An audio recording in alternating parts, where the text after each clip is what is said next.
Hello students, नमस्कार। तो मैं उम्मीद करूंगा आप सभी के सही बच्चे एकदम बढ़िया होंगे, मजे में होंगे, तंदुरुस्त होंगे मेरे प्यारे बच्चों, और अपनी पढ़ाई लिखाई भी बहुत ही जोरों शोरों से करोगे। और सीए फाउंडेशन के सितंबर के exams are round the corner and हमारे पास में एग्जाम्स के लिए बचे हैं बस कुछ ही समय, कुछ ही दिन। और हमें इस समय को अपने पास में भरपूर तरीके से फायदा उठाना है ताकि हम सितंबर के एग्जाम्स को क्लियर कर जाए। कुछ ऐसे बच्चे जो पहली बार सितंबर के एग्जाम्स में देने जा रहे पेपर, और कुछ ऐसे हैं जो रीअपियर करेंगे, बेसिकली उनके जून के एग्जाम्स में वो क्लियर नहीं कर पाए थे। तो मैं यहां पर मेरे प्यारे बच्चों आप लोगों के साथ बात करने आया हूं about the strategy for your paper number 1 that is accounting. And we have मैं लेके चल रहा हूं 30 से 35 दिन हमारे पास बचे, तो मैंने इसे लास्ट 30 डे स्ट्रेटेजी बोला है। सबसे पहले मेरे प्यारे बच्चों हमारे पास बात आती है कि एग्जाम आपका 13 सितंबर को है दोपहर को 2 बजे। तो मैं कहता हूं लास्ट के 3 से 4 दिन तो हमने कंप्लीट अकाउंट्स के लिए रख दिए। अब उसमें आपका 13 का तो है ही, चलो जो भी आधा दिन सुबह का होगा, 12 तारीख, 11 तारीख, 10 तारीख, ये तो पक्का ही पक्का है। 9 तारीख भी मैं बोलूंगा कि अगर आप रख सके दोपहर के बाद से, और उसके लिए मैं एक सेपरेट वीडियो लेके आऊंगा जहां पर मैं बोलूंगा कौन कौन से समय पे आपको कौन चैप्टर करना है। तो आप जो भी अपना प्लान बनाए मोरलेस मान के चलो आप 8 तारीख तक बनाओ। हो सकता है कि अगर स्पिल ओवर होगा किसी सब्जेक्ट का तो वो 9 की दोपहर तक है जैसे हो जाएगा, ताकि आप अकाउंट्स की रिवीजन चालू कर सके, क्योंकि सिलेबस ज्यादा है। तो लास्ट के 3-4 दिन तो उसमें ही चले जाएंगे, ठीक है ना, उसकी रिवीजन के लिए। तो उसकी मैं वीडियो अलग से लाऊंगा आप लोगों के लिए। नाउ जब आप अपने रिवीजन फेज में आ रहे हैं, क्योंकि मोरलेस आपके सिलेबस जो फर्स्ट टाइम है या तो कंप्लीट हो चुके हैं या on the verge of completion है, तो अब जब आप रिवीजन फेज में आ रहे हैं तो बेटा सबसे पहली चीज है कि you have to focus on the concept plus selected questions जो आपने मार्क कर रखे कि भाई जो हमारे डिफरेंट क्वेश्चंस हैं जिनमें डिफरेंट पॉइंट्स है। और हमने अपने पास सारे के सारे क्वेश्चंस हाथ से नहीं करके देखने पर कोशिश करनी है कि कुछ करेंगे, कुछ को ऑडिट करेंगे। ऑडिट का मतलब होता है टिक टिक कर लिया। तो मेजरली क्वेश्चन मान को 60% 70% हाथ से करके देख रहे हैं, और बाकी क्वेश्चंस को हमने क्या कर लिया, ऑडिट कर लिया, टिक कर लिया। भाई क्वेश्चन के अंदर ये पॉइंट दिया, इसका अच्छा यही किया, भाई ये पॉइंट है, ये पॉइंट है। तो कुछ ऑडिट करें, कुछ की प्रैक्टिस करें, ठीक है ना, ताकि कम समय में याद हो। और हम उनमें से क्वेश्चंस अपने पास सिलेक्ट कर लेंगे फॉर दी फाइनल रिवीजन मेरे प्यारे बच्चों कि हमने जब हमने लास्ट डे वो रिवीजन 3-4 डेज में करनी है, तो वो कौन कौन से क्वेश्चन हमने अपने पास में रखना है, कॉन्सेप्ट प्लस जो सिलेक्टेड क्वेश्चन हो गए। आप लोगों ने कोशिश करनी बेटा कम से कम आप एक एमटीपी अपने एंड पे जरूर सॉल्व करेंगे फॉर योर सेल्फ इवेल्युएशन, या फिर आप बच्चे जो टेस्ट सीरीज का बेसिकली हमारे यहाँ पे सी वाला के प्लेटफॉर्म पे अगर हम टेस्ट सीरीज रोल करोगे तो आप वो दे सकते हैं। जैसे भी है एक फुल सिलेबस मिनिमम बोल रहा हूं वो आपको देना देना, वैसे हर सब्जेक्ट का देना, मैं अकाउंट्स की बात कर रहा हूं तो वो आपको जरूर देना ताकि आपको पता चल सके। और कोशिश करनी है 2 से 5 बजे के बीच में ही देना, अकेले बैठ के उसी इंवायरमेंट में उसी तरीके से बिल्कुल आपके पास में, ठीक है ना।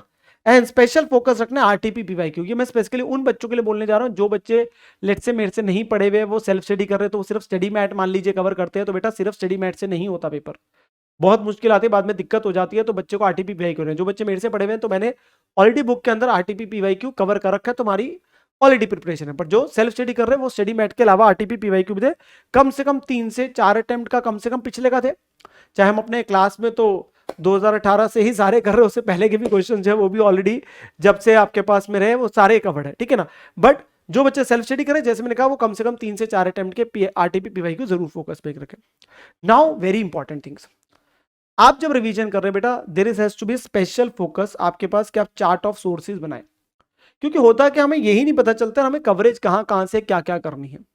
तो जैसे जो बच्चे मेरे साथ रेगुलर बैच वगैरह में पढ़े हैं, चाहे वो जून में चाहे वो है आपके सितंबर में, तो वो बेटा इस प्रकार से चैप्टर का नाम लिखे यहाँ पे, और उसके हिसाब से आपने क्या असाइनमेंट क्वेश्चंस कर लिए, क्या आपने उस चैप्टर के प्रैक्टिस क्वेश्चंस कर लिए, वो आप टिक कर दे।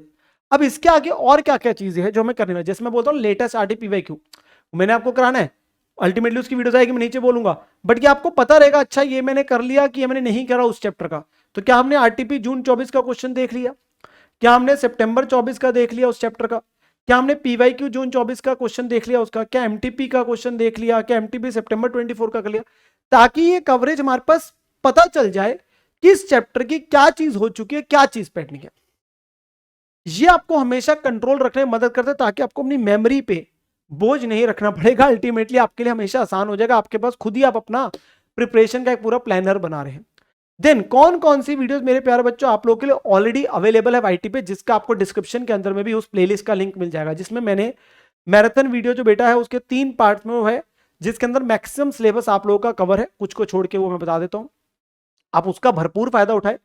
जून 24 के बच्चों के लिए करी थी वही सितंबर 24 के लिए एप्लीकेबल है, जिसमें मैंने इंपॉर्टेंट क्वेश्चंस आपके पास में है कॉन्सेप्चुअली सारी चीजें कवर करी है, तो आप किसी भी चैप्टर को 1, 1.5, 2 घंटे में depending on the length of chapter उससे कुछ क्वेश्चन हाथ से भी सॉल्व कराया, कुछ ऑडिट भी करे, और कॉम्प्लेक्स कॉन्सेप्ट्स के मैंने क्या किया, वो छोटे छोटे केसेस बना दिए, जिससे आपके पास में वो पूरे चैप्टर्स आपके थॉरोली रिवाइज हो जाएंगे, हर प्रकार का क्वेश्चन कवर किया।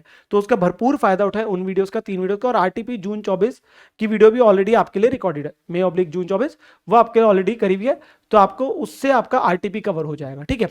अब मैं और वीडियोस जो आप लोगों के लिए आने वाले समय में लेके आऊंगा इसी चैनल पे, वो जैसे बेटा मेरे को मैराथन वीडियो पार्ट नंबर 4 लेके आना, बिकॉज उसमें मेरा थ्योरेटिकल फ्रेमवर्क वाला टॉपिक पेंडिंग है, जो थ्योरी वाला है, और एक अकाउंटिंग प्रोसेस, तो वो मैं लेके आऊंगा उसके अंदर में, जिससे आपका कंप्लीट हो जाएगा। तो 3 पार्ट में आपके बाकी चैप्टर से, और ये पार्ट 4 में आपके लिए यहाँ पे लेके आऊंगा, जिससे ये हो जाएगा आपका कवर 100% सिलेबस आपको 1 शॉट में मैराथन में मिल जाएगा। आरटीपी सितंबर वीडियो आपके पास लेके आऊंगा 24 की, जो आरटीपी मारा है। पीवाईक्यू जून 24 का आपके लिए मैं लेके आऊंगा।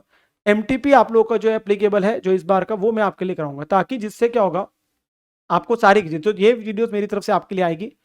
मैं सिर्फ एक ही चीज बोलूंगा बेटा, हम अपनी तरफ से आप लोगों को गाइड कर सकते हैं, हम अपनी तरफ से आपको चीजें बता सकते हैं आपको कि ये चीजें करनी है, आप प्लानर बनाइए, ऐसे करिए, वो करिए, बट अल्टीमेटली मेहनत आप लोगों को करनी है। और मुझे पूरा विश्वास है कि आप सभी के सही बच्चे जो भी इस वीडियो को सुन रहे हैं, वो पूरी मेहनत करेंगे और वो अपने पास एग्जाम को क्लियर करके दिखाएंगे। नाउ सर्टेन जनरल जो मैं बातें आपके साथ करना चाहता हूं, क्या आप लोगों को टेस्ट देना चाहिए? जैसे मैंने बोला, अपने आप को वैल्यूट कर, कम से कम एक मॉक टेस्ट पेपर जरूर देंगे। आप प्रॉपर एक टाइम टेबल बना लीजिए, आप लोगों के पास सब क्लासेस खत्म होने को आ जाती है, तो आप कह सकते पूरे दिन का समय है आपको कि किस समय क्या, कोशिश करें दिन में 12 से 15 घंटे तक के आउटपुट निकालिए, क्योंकि हमारे पास समय कम बचा है। तो उस टाइम टेबल, आप सुबह पढ़ाई करते हैं, अर्ली मॉर्निंग है, आप लोग लेट नाइट करते हैं, वो जैसे भी आपकी मर्जी है, बट कोशिश करिए 12 से 15 घंटे तक के अगर आप आउटपुट निकाल सकते हैं, इफेक्टिव आउटपुट बोलूंगा मैं, ठीक है ना। Proper sleep and diet, at least 7 hours तक के अगर आप स्लीप ले सकते हैं, 6 to 7 hours, that is sufficient. And diet अपने पास प्रॉपर रखे, बिकॉज इस समय अगर तबियत खराब हो गई तो ज्यादा दिक्कत हो जाएगी।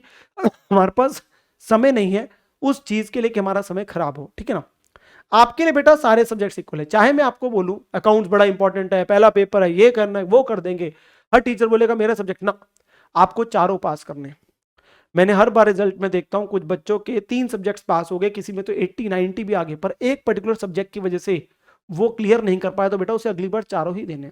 आपकी नजरों में चारों सब्जेक्ट बराबर है, यह अलग बात है भाई। जैसे अकाउंट्स को करने में समय लगता है, क्योंकि क्वेश्चंस लेंथ ज्यादा है, एक सब्जेक्टिव पेपर है, किसी को करने में समय कम लगता है। इको को लेट से हो सकता है आपको करने में समय कम लगे, तो एक वो चीज जरूर है कि किसी सब्जेक्ट को 3 घंटे लग रहे, किसी को शायद 1.5 घंटे या 2 घंटे लग, पर आपकी नजरों में सारे सब्जेक्ट बराबर होने चाहिए। हम किसी भी सब्जेक्ट का कुछ छोड़ेंगे नहीं, हम अपनी तैयारी पूरी करेंगे, ठीक है ना। आप ब्रेक्स बीच में लीजिए, कोशिश करिए एक्सरसाइज कर सकते हैं, एक्सरसाइज नहीं तो आप वॉक कर रहे हैं, आप लाइट म्यूजिक, अपने आप को बीच बीच में छोटी छोटी ब्रेक्स लेते हैं, और अपने आप को हेल्दी रखे, जैसे मैंने बोला, ठीक है ना। And be positive and stay motivated मेरे प्यारे बच्चों। आप लोगों को बहुत लोग हैं जो डराएंगे, धमकाएंगे, ये नहीं हो सकता, वो नहीं हो सकता, इस बार 15% रिजल्ट आया था, तो पता नहीं तुम कैसे क्लियर कर दोगे, आपको बहुत डर लगेगा। बट बेटा मेरा सिर्फ एक ही कहना है आप लोगों को, आप लोगों के हाथ में है, आप लोगों की तरफ से जबरदस्त प्रिपरेशन करना। आप लोग उस चीज में कोई कमी नहीं रहने देंगे, रिजल्ट आपके हाथ में नहीं है, बट आप लोगों के हाथ में है आपकी मेहनत।